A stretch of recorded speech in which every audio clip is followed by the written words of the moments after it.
Bonjour. Paris, 24 avril 2001.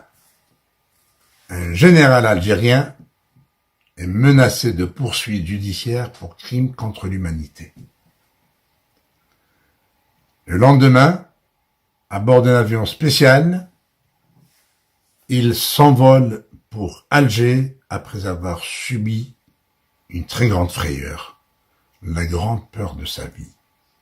Ce général a pour nom Khaled Nsar, ancien ministre de la Défense nationale de la République algérienne, ancien membre du Haut Comité d'État qui a remplacé et poursuivi le mandat du président Chadli Benjedid, démis de ses fonctions par un cabinet noir qui avait pris le pouvoir depuis bien longtemps, depuis l'avènement de l'ère Chadli Benjedid à la tête de l'État algérien. Qu'est-ce qui a amené cet homme à fuir avec un document falsifié, avec un faux document? Ce sont 3 Algériens qui ont déposé plainte contre le général Nsar pour crimes contre l'humanité.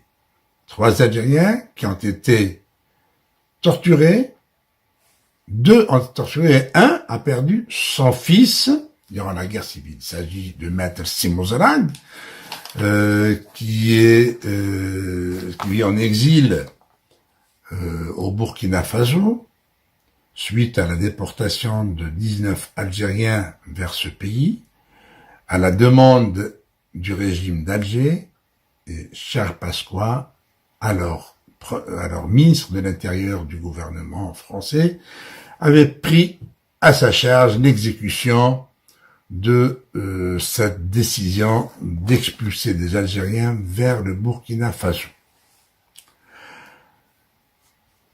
En plus de ces Mozarag, 2 Algériens, Lies Lalibi, qui était étudiant à l'université Houari Boumdine de Babzoua, qui est activé dans le mouvement estudiantin, comme beaucoup d'étudiants, et qui s'est vu accusé d'appartenance à des groupes terroristes, alors qu'à l'époque, il n'y avait pas encore de terrorisme.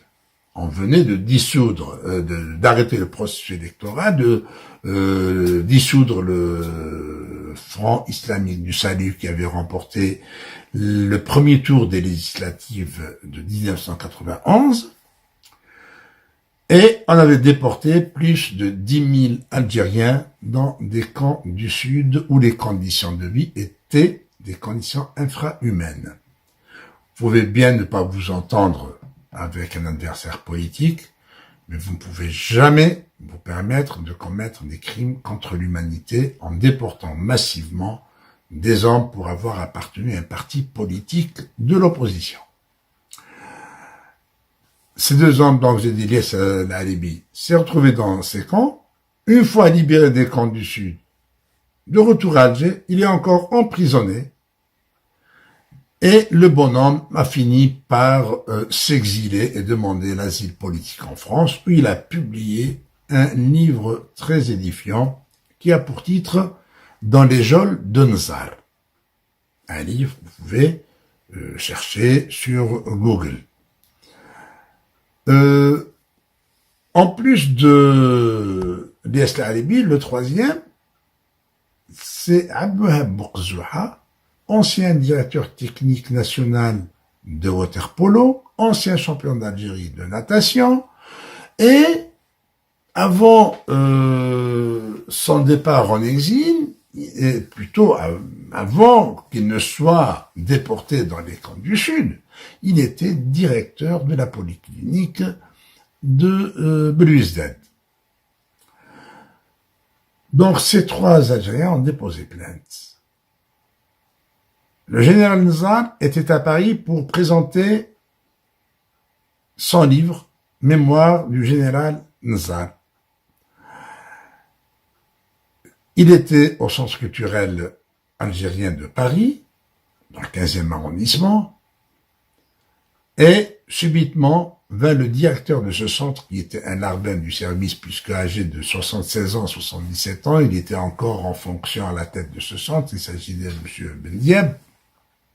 Il venait chuchoter dans l'oreille du général pour lui dire que des policiers français s'apprêtaient à l'arrêter à la demande du parquet du tribunal de Paris. C'est le désarroi total. Pris d'une peur bleue, le général Nazar quitte précipitamment la salle où il devait signer des dédicaces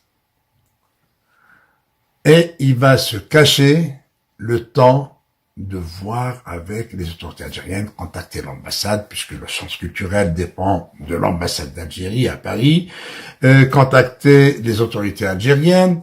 Finalement, à Alger, qu'est-ce qu'on fait? On rédige un document parce que le général Nazar n'avait pas d'immunité diplomatique et en France, on ne reconnaît l'immunité diplomatique qu'aux diplomates accrédités dans le pays. Alors, on prépare un faux document, le voici.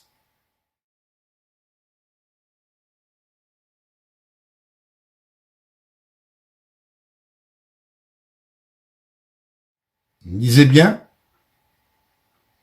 Ce document est un papier qui porte l'entête de la République algérienne démocratique et populaire, ministère des Affaires étrangères.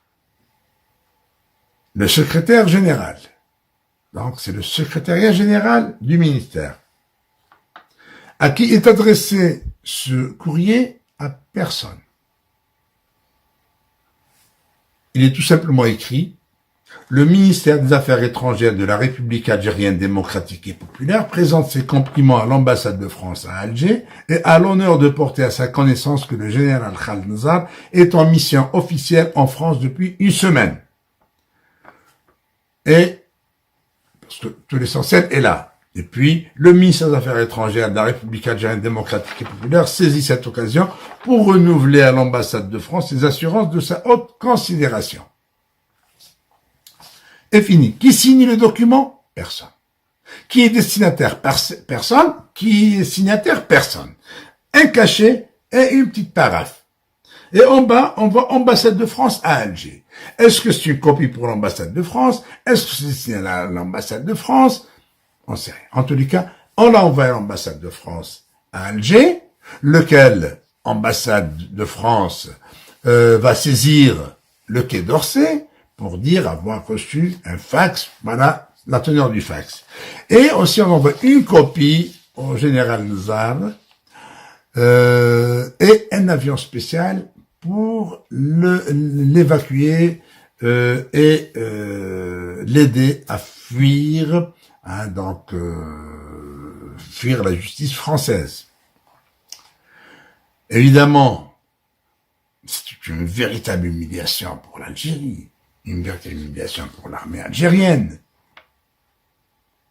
Surtout que ce bonhomme, muni de ce document, il quitte le centre culturel algérien, après avoir reçu donc ce document par fax, et il se précipite vers l'aéroport du Bourget, où on lui envoie un avion spécial.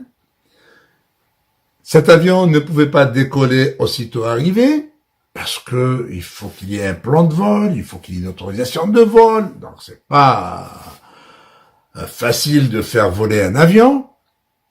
Le général qui devait passer la nuit dans un hôtel 5 étoiles, aux frais de la princesse évidemment, il n'a jamais payé de sa poche.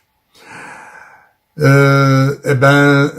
va passer la nuit dans un avion grelottant de froid et sur un fauteuil, un siège de cet avion spécial, jusqu'à ce qu'il quitte le territoire français aux premières heures de la journée du 26 avril. C'est l'épisode vécu par le général Nazar